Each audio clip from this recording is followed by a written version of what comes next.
내 이름은 예마다. 내 이야기를 듣는 이들은 한 번도 상상해 본 적 없는 삶을 살았다고 말할지도 모른다. 그러나 내게는 이 모든 것이 산처럼 자연스럽고 바람처럼 당연했다. 지금 나는 여든을 바라보는 나이에 홀로 남아 고요한 쿠르마 마을의 작은 집에서 지난 세월을 떠올린다. 이 이야기는 내가 16살이 되던 해 봄의 첫 바람과 함께 시작된다. 쿠르마는 해발 4,700m, 바위와 풀, 그리고 소금기 어린 강이 흐르는 고원의 작은 마을이다. 아침이면 온 세상이 성스러운 연기와 양의 방울 소리로 가득하고 밤이면 별이 산 넘어 쏟아진다. 우리 가족은 세대를 이어온 농부 집안이었다. 봄이면 어머니와 나는 야크 우유로 치즈를 만들고 아버지는 보리밭에서 흙을 일궜다. 내게는 형제도 자매도 없었지만 집안일로 바쁜 하루하루가 결코 외롭지 않았다. 그해 마을에서는 한 해의 시작을 알리는 큰 종교 축제가 열렸다. 모두가 새 옷을 입고 라마가 불을 밝히고 마을마다 음식과 노래, 춤이 이어졌다. 나는 어머니가 직접 짠 빨간 치마를 입고 강게 모인 시장에 나갔다. 그곳에서 처음으로 내 인생을 뒤흔들 세 남자를 만났다. 린체는 그들 중 가장 키가 크고 진지한 얼굴을 한 23살의 청년이었다. 묵묵히 일하고 말보다는 행동이 앞서던 사람이었다. 소남은 그의 동생 21살, 호기심 많고 웃음이 밝았다. 산을 타고 약초를 캐고 가축을 돌보는 솜씨가 빼어났다. 막내 채링은 19살, 손재주가 남달랐다. 시장에 내놓을 목각 장식과 구슬 팔찌를 만들며 마을 아이들에게 늘 둘러싸여 있었다. 그날 시장에서는 온갖 소리와 냄새가 뒤섞여 있었다. 나는 어머니와 야크치즈를 진열하고 바쁘게 손님을 맞았다. 한참 후 세 형제가 우리 앞에 섰다. 그들의 어머니 카르마 아줌마는 어머니와 오랫동안 이야기를 나누더니 나를 쳐다보며 미소를 지었다. 예마, 네가 우리 집에 따뜻한 등불이 되어주면 어떻겠니? 나는 그 말의 뜻을 곧 알았다. 쿠르마에서는 오랜 전통이 있다. 바로 형제들이 한 명의 아내를 맞아 한 집에서 살아가는 것, 1차 다부제. 그 당시엔 특별한 일도 아니었다. 척박한 땅에서 가족의 힘을 합쳐 살아가려면 서로 의지해야만 했다. 나는 머뭇거렸다. 한 남자도 아닌 세 형제와 한 지붕 아래 산다는 것은 두렵고 낯설었다. 어머니는 밤새 내 손을 꼭 잡고 말했다. 예마야, 네 마음이 무엇보다 중요하다. 하지만 이 마을의 딸로 살아간다는 것은 혼자가 아니라 모두와 함께 어깨를 맞대야 한다는 뜻이란다. 며칠을 고민한 끝에 나는 결국 그들의 집안을 받아들이기로 했다. 내 마음 한편엔 설렘도 두려움도 공존했다. 나는 알지 못했다. 앞으로 나를 기다릴 삶이 얼마나 길고 얼마나 깊을지. 결혼 준비는 온 마을의 축제였다. 라마가 직접 우리 가족을 축복하고 친척들과 이웃들이 선물과 음식을 나누었다. 나는 새로 짠 흰색 두루마기에 금실로 장식한 쇼를 두르고 머리에는 야크뼈로 만든 빛과 은장식 머리띠를 달았다. 린체는 결혼 선물로 흙과 나무로 만든 작은 농기구 세트를 내게 건넸다. 이걸로 우리의 논밭이 번성하길. 소나문 산에서 직접 채취한 보석과 약초를 엮어 만든 파우치를 내 목에 걸어 주었다. 항상 건강하고 아프지 않기를. 체링은 손수 만든 구슬 팔찌와 목각 새 한 마리를 내게 주며 마음이 힘들 때마다 이 새가 너를 자유롭게 해줄 거야. 각각의 선물은 단순한 물건이 아니라 새 남편의 마음이자 약속이었다. 결혼식 날 마을의 노인들이 모닥불을 피우고 아이들은 손에 작은 북을 들고 춤을 추었다. 라마는 하늘을 향해 기도문을 외웠고 우리는 모두 울고 웃었다. 내 심장은 두근거렸고 내가 이제부터 새로운 가족의 중심이 된다는 사실에 어깨가 무거웠다. 첫날 밤 나는 아랫방 작은 창문 앞에 앉아 새 남편의 방이 나란히 이어진 복도를 바라봤다. 시어머니는 내게 부드럽게 말했다. 오늘 밤에는 린첸의 방문 앞에 이 초록빛 허브 주머니를 걸어두렴. 그 다음 날은 소남, 그 다음엔 체링. 일요일은 누구와도 시간을 보내지 않고 오직 네 자신과 기도를 드리는 날로 정해라. 우리 집안의 법칙이란다. 나는 규칙대로 첫날 밤 린첸의 방으로 갔다. 그는 조용히 내 곁에 앉아 내가 두렵지 않게 손을 잡아주고 어릴 적 이야기를 들려주었다. 둘째 날 밤 소남은 뜨거운 차를 끓여주고 손수 만든 약초 비누로 내 손을 씻어주었다. 셋째 날 밤 체링은 장시구 만드는 법을 가르쳐주며 나를 웃게 만들었다. 처음엔 셋 다 낯설었고 내 마음을 어떻게 나눠야 할지 몰라 혼란스러웠다. 하지만 시간이 지날수록 나는 그들 각자의 다른 빛과 향을 조금씩 받아들이게 되었다. 몇 주가 지나고 나는 집안의 일에 조금씩 익숙해졌다. 아침엔 일찍 일어나 린첸과 함께 논으로 나가 씨앗을 뿌렸고 점심이면 소남과 염소떼를 몰아 산길을 걸었다. 저녁엔 체링과 부엌에 앉아 새로운 구슬 팔찌를 만들거나 함께 노래를 부르기도 했다. 우리 집에는 독특한 풍습이 많았다. 집안 가장 큰 방은 모두가 모여 식사하고 이야기 나누는 곳이었다. 아버지처럼 엄격한 린첸이 주도권을 쥐고 소남이 식사와 가축의 소식, 체링이 시장의 소문과 새로운 소식을 전했다. 나는 언제나 중간에서 균형을 맞춰야겠다. 마을 사람들은 처음엔 내게 수군거렸다. 얘만은 복도 많아 새 남편이라니. 저렇게 살면 싸움도 많지 않을까. 나는 속으로 웃었다. 사랑도 질투도 걱정도 모두 있었다. 어느 날은 마음이 찢어질 듯 괴로웠고 또 어느 날은 세상 모든 축복을 받은 듯 행복했다. 가장 힘들었던 건 셋 중 누군가에게 내 마음이 조금 더 쏠릴 때였다. 한 번은 린첸과 오랜 시간을 보내고 돌아오니 소남이 조용히 내게 말했다. 예마, 네가 행복하다면 나도 기쁘지만 나도 네가 그립다. 나는 그의 손을 잡고 말했다. 소남, 네 마음을 알아. 나도 셋 모두가 소중해. 언젠가 내 마음이 더 깊어지면 너에게도 더 많은 사랑을 주고 싶어. 체링은 가끔 내게 장난스럽게 물었다. 누나, 오늘 밤엔 누구 방에서 잘 거야? 나는 장난스럽게 비밀이야 라고 대답하고 새 남편 모두와 함께 웃었다. 이웃 마을에서 온 젊은 부부 닉마와 뱅댕이 우리 집에 자주 놀러왔다. 닉마는 내게 조용히 물었다. 예마, 세 명과 살면서 어떻게 질투나 다툼을 견디니? 나는 그때마다 이렇게 말했다. 사랑은 하나만 있는 것이 아니라 서로 나누며 더 커지는 거야. 네 남편과도 내 남편들과도 진심으로 마음을 열면 이해하게 될 거야. 봄이 지나고 여름이 오면 소남은 양떼와 함께 산 위 목초지로 떠났다. 나는 종종 짧은 편지를 써서 그에게 보냈다. 소남, 오늘은 린첸이 논에서 큰 감자를 캤어. 체링이 만들어준 팔찌가 아이들한테 인기야.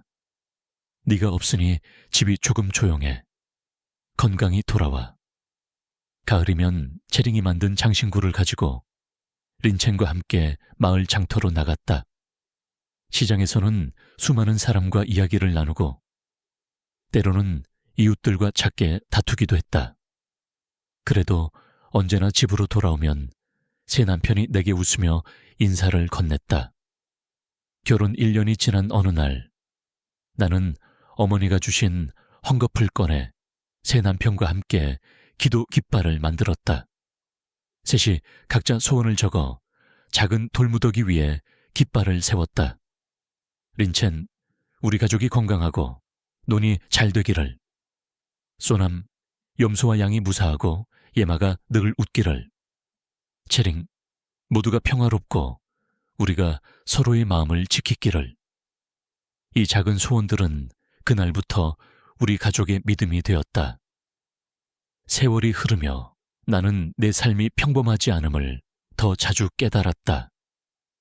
하지만 그만큼 더 많은 사랑, 더 깊은 슬픔, 더 풍부한 기쁨을 누릴 수 있었다. 나는 3명의 남편을 각기 다른 방식으로 사랑했고 그들도 나를 각자의 온기로 감싸주었다. 이렇게 내 인생의 첫 장은 시작됐다. 새로운 가족, 새로운 규칙, 그리고 한 번도 꿈꿔보지 못한 사랑. 앞으로 내가 어떤 시련과 축복을 만날지는 몰랐다. 하지만 나는 이미 내 마음 한구석에 새 남편과 아이들을 품고 쿠르마의 하늘 아래 아주 긴 여정을 시작하고 있었다. 결혼 후 몇 해가 흘렀다. 쿠르마의 계절들은 나와 내 가족을 더 깊이 엮어주었다. 새 남편과 함께 산다는 것은 매일이 모험이었고 한순간도 같은 날이 없었다. 나는 집안의 중심이자 조율자, 때로는 어머니이자 친구이자 연인이 되어 살아갔다. 린첸은 여전히 아침마다 누구보다 먼저 일어나 논밭을 돌봤다. 그는 한 해의 작황에 인생을 건 사람이었다. 봄이면 씨앗을 고르고 여름엔 흙을 뒤집으며 가을엔 땀과 웃음으로 수확을 했다. 나는 그의 옆에서 일하는 손길을 사랑했다. 예마, 올해는 땅이 살아있다. 내년엔 더 많은 곡식이 자랄 거야. 그가 나직이 속삭이면 나는 무심코 그의 뺨에 묻은 흙을 닦아주곤 했다. 소남은 계절마다 산을 오르내렸다. 눈이 녹으면 그는 염소와 양을 이끌고 고지의 목초지로 떠났다. 나는 때로 소남을 따라 산길을 오르며 들꽃과 바람, 그리고 드문드문 만나는 산새들의 노래를 들었다. 예마, 이 풀냄새를 맡아봐. 저기 바위틈 약초는 아픈 배를 낫게 해주지. 소남은 약초와 동물을 내 가족처럼 아꼈고 나는 그가 내 곁에 있을 때 세상에서 가장 안전한 느낌이 들었다. 체링은 집안의 분위기를 바꾸는 장인이었다. 겨울이면 그는 화로 옆에 앉아 목각 인형이나 구슬 팔찌를 만들었다. 오늘은 널 위한 특별한 목걸이야, 예마. 이 파란 돌은 바람을, 노란 실은 햇살을, 흰 구슬은 눈을 의미해. 체링은 가끔 밤늦게까지 내 곁에서 이야기 보따리를 풀었다.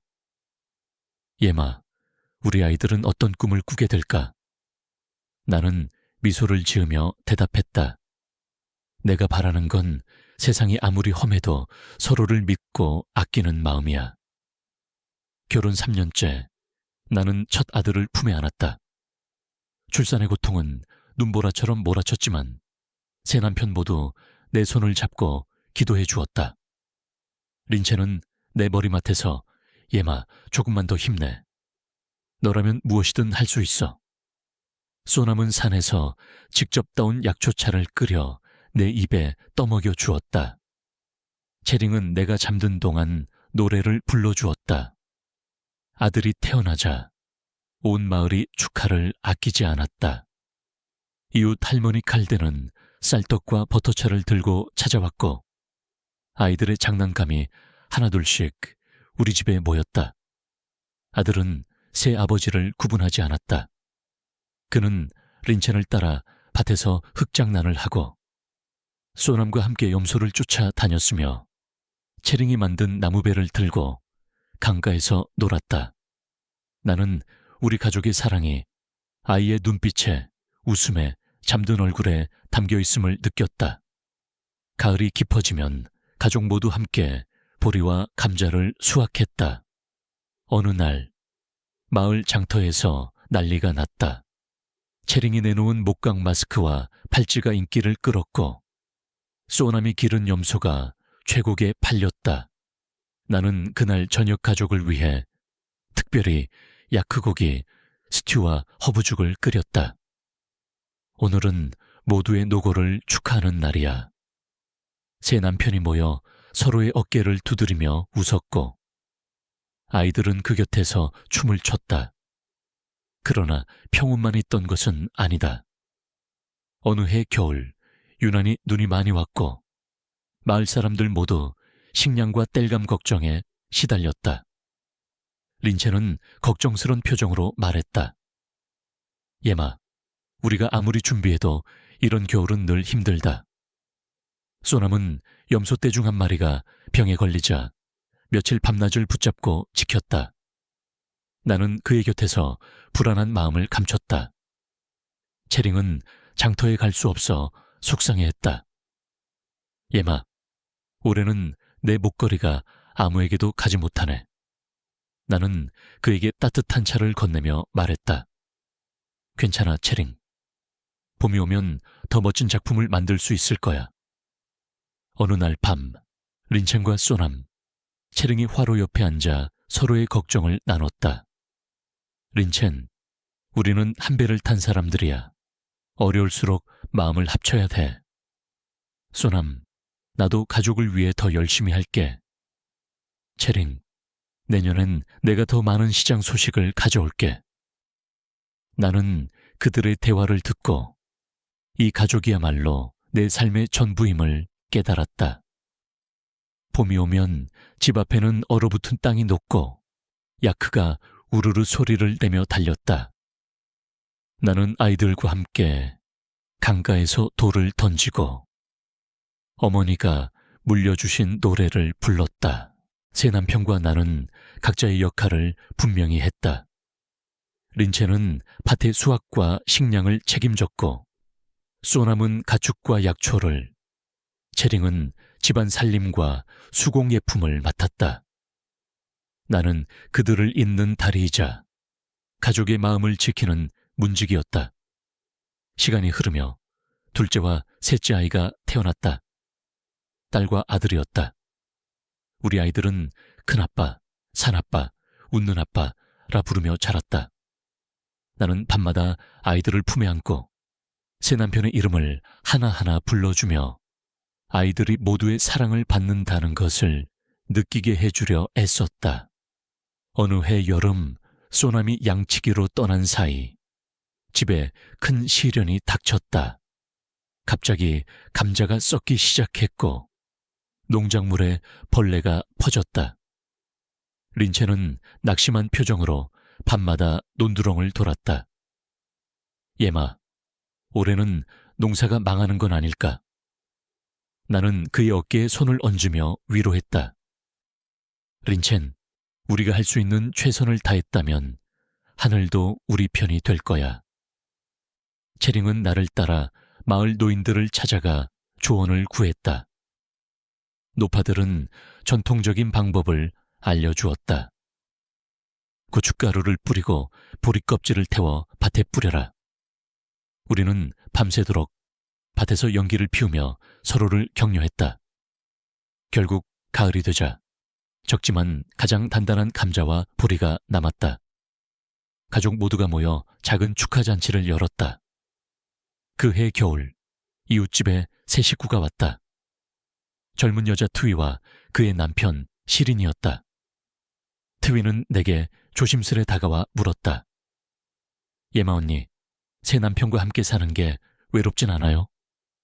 나는 고개를 저으며 웃었다. 트위야, 사랑을 나누는 일은 늘 복잡하지만 나의 기쁨도 3배, 걱정도 3배야. 하지만 그만큼 서로 기대고 이해하며 살아가는 법을 배운다. 트위는 자주 우리 집에 놀러와 아이들과 시간을 보냈다. 나는 그녀와 많은 대화를 나눴고 서로의 삶을 위로하고 응원했다. 마을 아낙네들 사이에 소문이 퍼졌다. 예마는 사람을 모으는 힘이 있다. 나는 그 말이 자랑스러웠다. 어느 밤 아이들이 모두 잠든 후 나는 새 남편과 모닥불 앞에 둘러앉아 조용히 말했다. 여러분, 내 삶이 평범하지 않다는 걸 알아.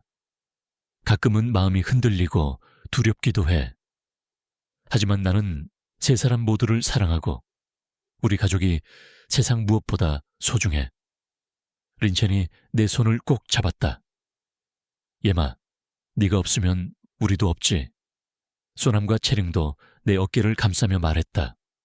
언제나 네 곁에 있을게. 나는 그 순간 세상의 모든 축복이 내게 머문 듯했다. 세월이 흐르며 아이들은 점점 자랐다. 큰아들은 린첸을 따라 바치를 배웠고 둘째 딸은 소남과 산에 올라 약초를 땄다. 막내 아들은 채링 곁에서 목각 인형을 만들며 시간을 보냈다.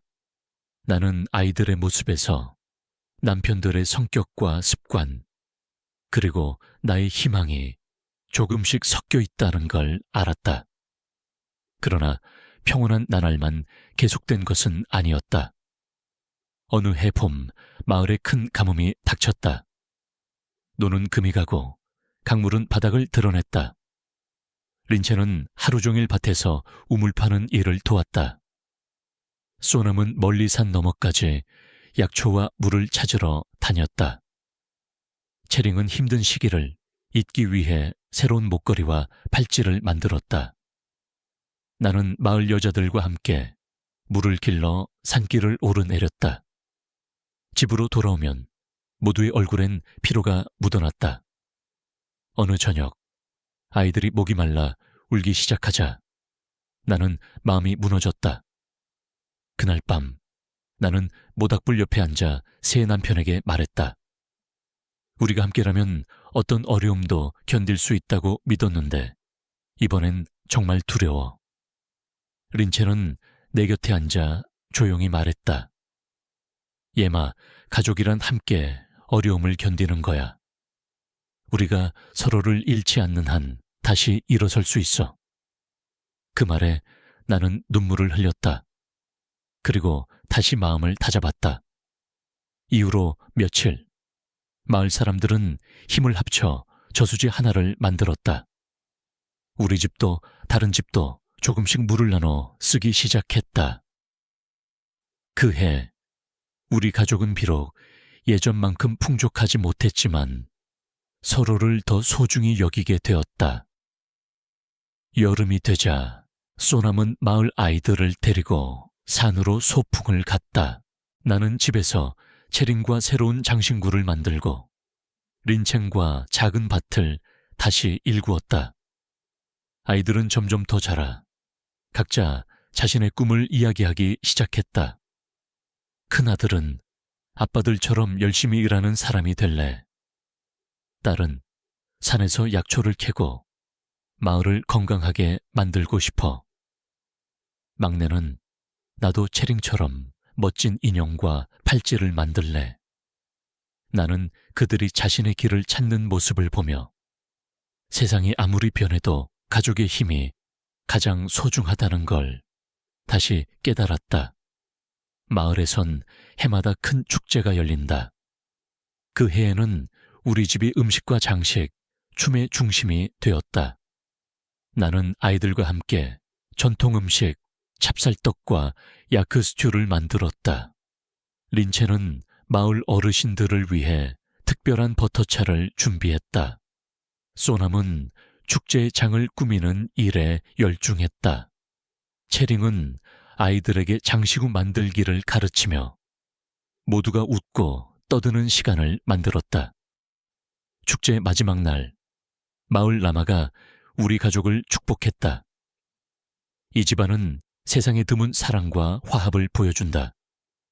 모두가 서로를 아끼고 존중하는 마음이야말로 하늘이 내린 진짜 축복이다. 나는 그 말을 들으며 지난 세월의 눈물과 웃음, 고통과 기쁨이 한순간에 스쳐 지나갔다.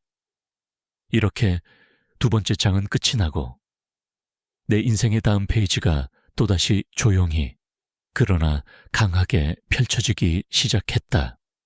시간이 흘러 나는 점점 나이가 들었다. 세월의 바람은 내 머리카락을 하얗게 만들고 주름진 손등에 많은 이야기를 새겼다. 아이들은 하나둘 자라나 마을과 세상을 오가며 각자의 길을 찾았다. 내 남편들도 예전처럼 젊지 않았다. 린첸의 어깨는 한층 더 굽었고 소남의 검은 머리에도 은빛이 스며들었다.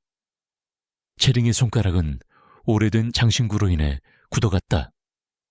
그래도 우리는 매일 아침을 함께 맞이하고 저녁마다 모닥불 앞에 둘러앉아 지난 하루를 나누었다. 어느 날 큰아들이 나게 다가와 말했다.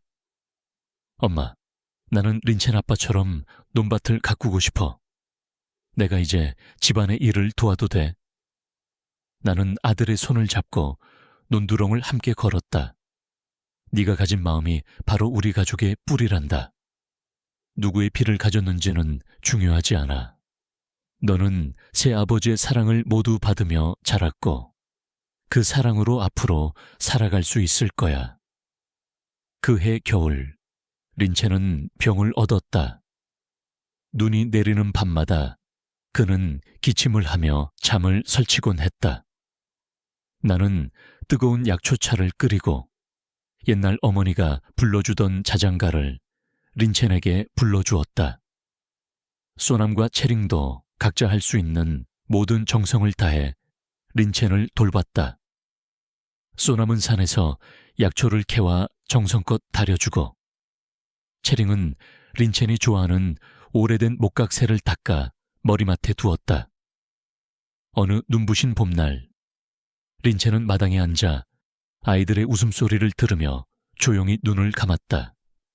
그의 숨이 멎는 순간 나는 처음으로 가족의 한 축이 사라진다는 깊은 슬픔을 느꼈다. 나는 그의 곁에서 긴 시간 울었다. 아이들과 남편들, 이웃들이 모두 찾아와 함께 슬퍼해 주었다. 라마가 집에 와 린첸의 영혼을 위해 기도했다. 린첸은 한평생 성실히 살아온 사람이다. 그의 삶과 사랑은 영원히 가족의 곁에 머물 것이다. 린첸이 떠난 후 우리 집엔 한동안 침묵이 가득했다. 아들들은 아버지를 잃은 슬픔을 각자 품었고 나는 밤마다 혼자 남은 빈방을 바라보며 과거를 떠올렸다. 그럴 때마다 소남과 채링이 내 곁에 와 주었다. 예마, 우리 모두 내 곁에 있어. 함께여서 다행이야. 나는 그 말에 마음을 다시 다잡았다. 시간은 계속 흐르고 소남의 차례가 다가왔다. 소남은 늙으면서도 산을 오르고 약초와 가축을 돌보는 일을 멈추지 않았다. 어느 해 갑작스러운 폭설로 소남이 산길에서 발을 다쳤다. 나는 아이들과 함께 그를 데려와 온 집안이 한마음으로 간호했다. 소남은 나지막이 내 손을 잡고 말했다. 예마, 내가 힘든 날에도 네가 있어 참 고마워. 우리 가족은 세상에서 가장 소중해. 소남은 마지막 순간까지 가족을 걱정했다. 내가 없더라도 아이들이 서로 의지하며 살아가길 바란다. 나는 그의 손을 꼭 쥐고 말했다. 소남, 네가 내 곁에 있어준 날들을 절대 잊지 않을 거야. 소남이 떠난 날, 마을 사람들은 우리 집에 모여 촛불을 밝히고 고요하게 그의 삶을 추모했다. 나는 아이들과 손을 잡고 산을 바라봤다. 하늘은 여전히 푸르고 바람은 여전했다. 세월은 모든 것을 데려가지만 사랑만은 남는다는 것을 나는 그제야 깊이 깨달았다. 이제 채링과 나만이 남았다. 채링은 나이가 들수록 더 따뜻하고 유머러스한 사람이 되었다. 그는 매일 아침 작은 마당에 나가 오늘은 어떤 장신구를 만들까 하며 웃었다. 나는 그와 함께 손을 맞잡고 작은 팔찌와 목걸이를 만들며 하루를 보냈다. 아이들은 각자 가정을 이루고 세상을 오가며 나를 찾아왔다. 큰아들은 농사를 지으며 자신의 가족을 키웠고, 딸은 약초와 동물들을 돌보며 마을 아이들에게 지혜를 나누었다. 막내는 채링처럼 손재주가 좋아 멀리 다른 마을에서도 그의 장신구를 찾으러 오곤 했다. 내 삶의 중심이었던 집은 여전히 많은 이야기를 담고 있다. 집안의 벽마다 린첸이 남긴 농기구, 소남의 약초 가방, 채링이 만든 구슬 목걸이, 그리고 아이들이 남긴 흔적들이 놓여 있다. 나는 그 하나하나를 닦으며 지난 세월의 기쁨과 슬픔, 사랑과 상실을 모두 안았다. 어느 해 채링 역시 병에 걸렸다. 그는 마지막까지 나를 위해 장신구 하나를 남겼다. 예마, 이 목걸이는 우리가 함께한 모든 계절의 색을 담았어. 내 마음도 너와 함께 영원할 거야. 나는 그의 손을 꼭 잡고 오랜 시간 함께 걸어온 길을 떠올렸다. 채링이 떠난 후 나는 처음으로 완전한 고독을 느꼈다. 새 남편과의 추억, 아이들과의 시간, 온 마을 사람들과 나눈 웃음과 눈물.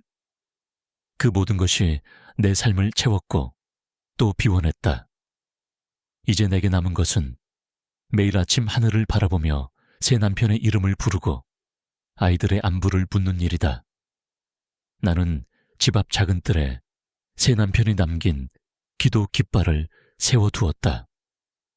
바람이 불 때마다 깃발이 펄럭이고 나는 그 소리에 마음을 씻는다. 노년의 나는 젊었을 때보다 더 많은 것을 생각하게 된다. 나는 한 번도 평범한 여자가 아니었다. 한 남자와만 사는 것, 평범한 가족의 모습을 가졌던 적은 없다.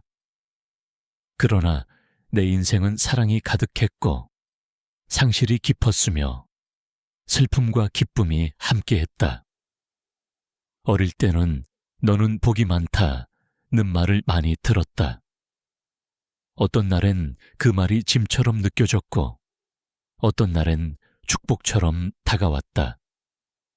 새 남편과 함께 산다는 것은 늘 균형을 잡는 일, 세 사람 모두가 소외되지 않도록 신경을 쓰는 일이었다. 질투와 오해, 때로는 싸움도 있었지만 우리는 언제나 끝내 서로를 이해하려 노력했다. 내가 진정으로 배운 것은 사랑에는 정해진 모양이 없다는 것이다. 누구를 더, 누구를 덜 사랑하는 것이 아니라 각자 다른 방식으로, 다른 순간에 서로를 품는 것이다. 나는 린첸의 강인함에서 안정을, 소남의 따스함에서 위로를, 채링의 유머에서 희망을 배웠다. 내 아이들은 나는 누구의 자식일까? 라고 물은 적이 없다. 그들은 세 명의 아버지를 모두 자신의 아버지라 믿고 자랐다. 각자에게서 배운 것을 서로에게 나누었고 커서는 서로의 길을 존중했다. 마을 사람들은 언젠가 나에게 말했다. 예마, 내 가족은 우리 마을의 자랑이야. 너희 집은 언제나 따뜻하고 언제나 웃음이 넘치지.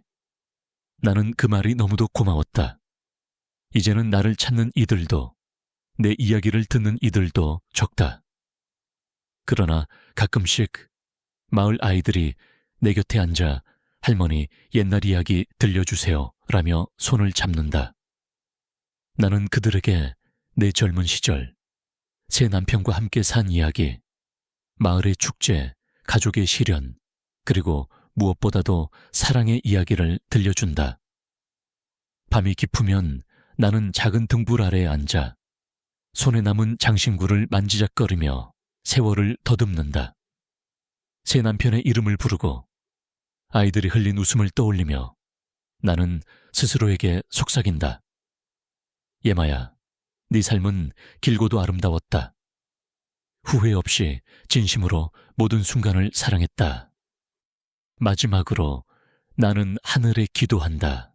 내 사랑하는 이들이여, 어디에 있든 바람과 별빛, 그리고 이 고원의 땅 위에서 영원히 평화롭기를.